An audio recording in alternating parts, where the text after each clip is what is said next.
Salam dari HKBP Kernolong, HKBP tertua di Pulau Jawa. Bapak Ibu Saudara, sebelum kita memasuki peraduan malam, marilah kita mendengar firman Tuhan. Kita mulai dengan berdoa. Allah Bapa yang kami sembah dalam nama Tuhan Yesus Kristus, kami bersyukur Tuhan atas kebaikan-Mu menyertai hidup kami hingga pada saat ini. Kami hendak mendengar firman-Mu Tuhan pada malam ini. Berkatilah kami dan pimpin kami dengan hikmat-Mu, sehingga kami dapat mendengar serta mengerti akan kehendak dari firman-Mu. Dalam nama Tuhan Yesus kami berdoa. Amin.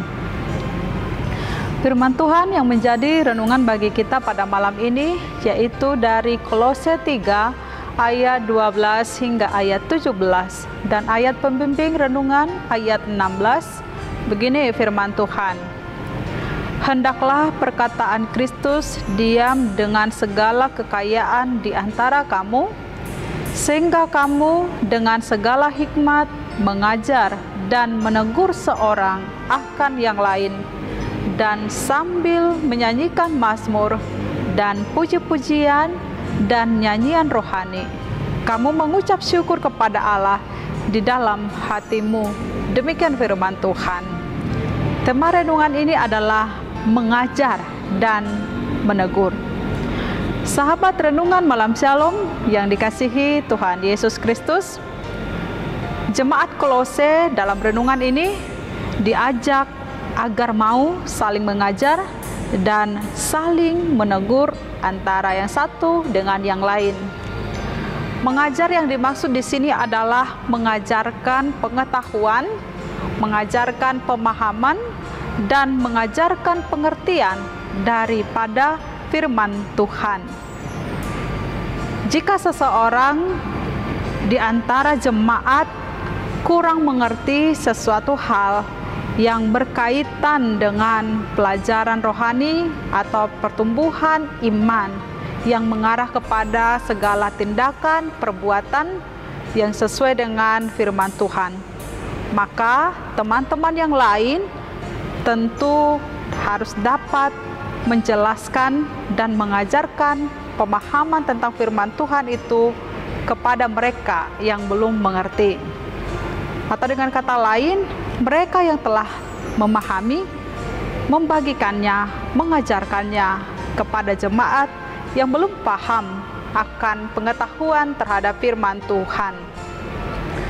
Mereka tidak harus menunggu penatua atau orang-orang yang bekerja mengajari di tengah-tengah persekutuan ibadah atau pengkhotbah menjelaskan tentang pengajaran firman ini. Tetapi setiap jemaat antara yang satu dengan yang lain harus mampu menjelaskannya kepada mereka, kepada jemaat yang lain yang belum memahami tentang firman itu. Dengan demikian, jemaat itu dapat bertumbuh bersama, memahami pengajaran, pelajaran rohani mereka. Mereka dapat tumbuh bersama untuk menuju kepada kedewasaan iman, pengenalan akan Kristus melalui firman Tuhan. Demikian juga ketika seseorang melakukan kesalahan, berbuat atau bertutur kata yang bertentangan dengan firman Tuhan, maka jemaat yang memahami tentang kebenaran firman Tuhan harus mampu menegur mereka yang melakukan tindakan atau perbuatan yang tidak berkenaan dengan firman Tuhan. Jemaat harus saling menegur antara yang satu dengan yang lain, agar orang-orang di sekitar jemaat itu tidak tergoda atau tidak dengan mudah terpengaruh oleh segala keinginan-keinginan yang bertentangan dengan firman Tuhan.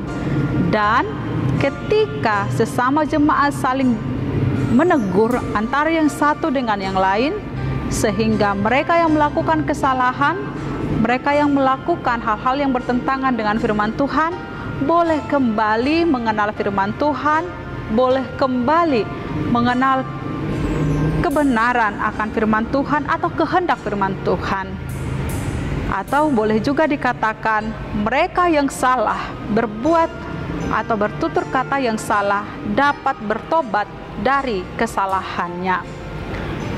Di sini mengajar dan menegur harus dilakukan berdasarkan kasih, sehingga hal itu tidak bertujuan untuk mempermalukan atau menghakimi sesama jemaat itu, tetapi menegur atau mengajar dengan kasih adalah untuk membangun persekutuan bersama di dalam pertumbuhan mengenal akan firman Tuhan.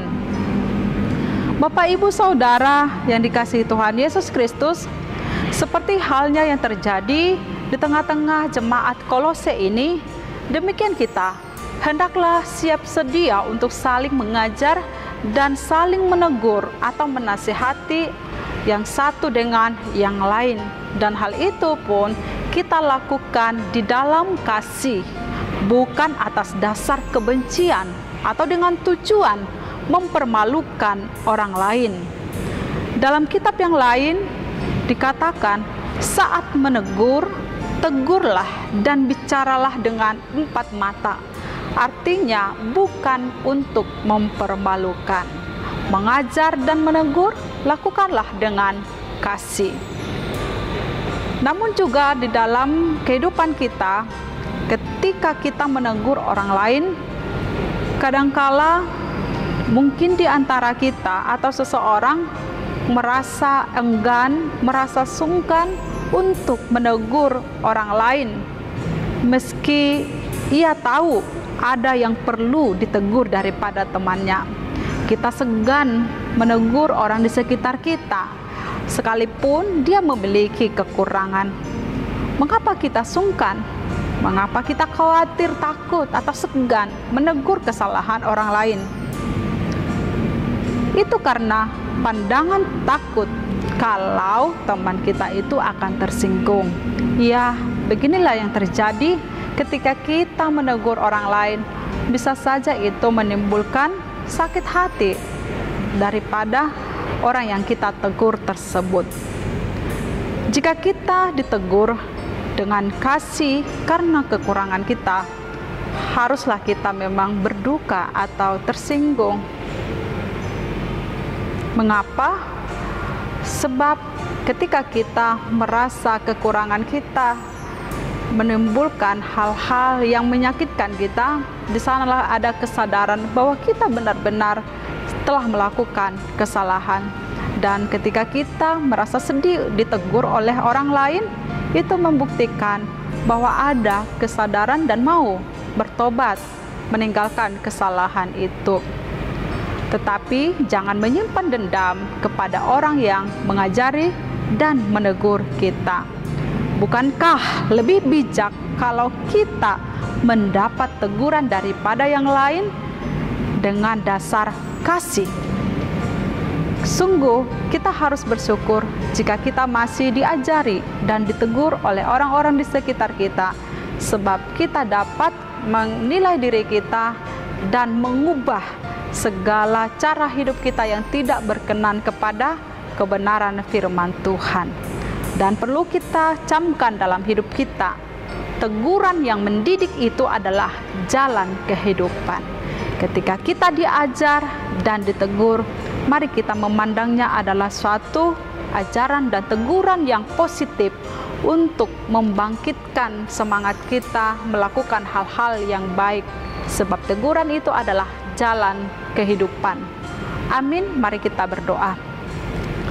Terima kasih Allah Bapa di sorga untuk firman-Mu yang kami dengarkan pada saat ini.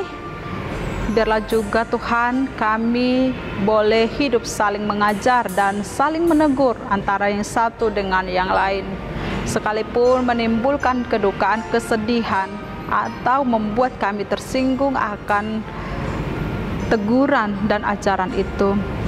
Namun firman-Mu menguatkan kami untuk mengenali kekurangan, kelemahan kami, dan mau menerima segala ajaran dan teguran yang didasarkan dengan kasih yang daripada Tuhan, sehingga kami boleh bertumbuh bersama di dalam kehendak firman-Mu. Malam ini Tuhan, kami mau beristirahat, membaringkan diri di tempat tidur. Sertailah kami pada malam ini. Dalam nama Tuhan Yesus kami berdoa.